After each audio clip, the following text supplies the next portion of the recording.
સ્થાનિક સ્વરાજની ચૂંટણીમાં સૌરાષ્ટ્રમાંથી આવ્યા રસપ્રદ પરિણામ. અનેક ચર્ચિત ચહેરાઓએ કરવો પડ્યો હારનો સામનો. સૌરાષ્ટ્રમાં સ્થાનિક સ્વરાજની ચૂંટણીમાં ચોંકાવનારા અને રસપ્રદ પરિણામો આવ્યા, જેમાં ભાજપ માટે કહી ખુશી તો ક્યાંક ભાજપ માટે ગમ કહી શકાય તેવી સ્થિતિ જોવા મળી.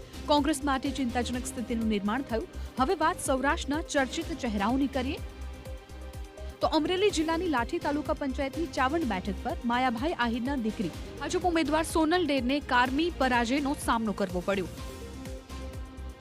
આ બાજુ કેબિનેટ પ્રધાન અર્જુન મોઢવાડિયાનું વતન ગણાતી મોઢવાડા બેઠક પર આપને જીતી લેતા સૌરાષ્ટ્રમાં હાલ ચર્ચાનો વિષય આ બેઠક બની. જૂનાગઢ જિલ્લા પંચાયતની તાજેતરની ચૂંટણીના પરિણામોમાં મોટો ઉલટફેર જોવા મળ્યો છે, જેમાં આપના પૂર્વ ધારાસભ્ય અને હાલ ભાજપ નેતા ભૂપત ભાયાણી જૂનાગઢ જિલ્લા પંચાયતની ભેસાણ બેઠક પરથી હારનો સામનો કરવો પડ્યો.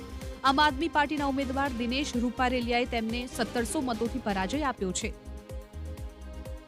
જૂનાગઢ જિલ્લા પંચાયતની કણજા બેઠક પર 2026ની ચૂંટણી રસપ્રદ રહી, જેમાં જવાહર ચાવડાના અંગત ગણાતા પ્રવીણ ચાવડાની જીત થઈ. જિલ્લા પંચાયતની કણજા બેઠક પરથી પ્રવીણભાઈ ચાવડાનો ભવ્ય વિજય થયો, જેને પગલે કાર્યકરોમાં ભારે ઉત્સાહ જોવા મળ્યો હતો. સૌરાષ્ટ્રમાં ભાજપે પોતાની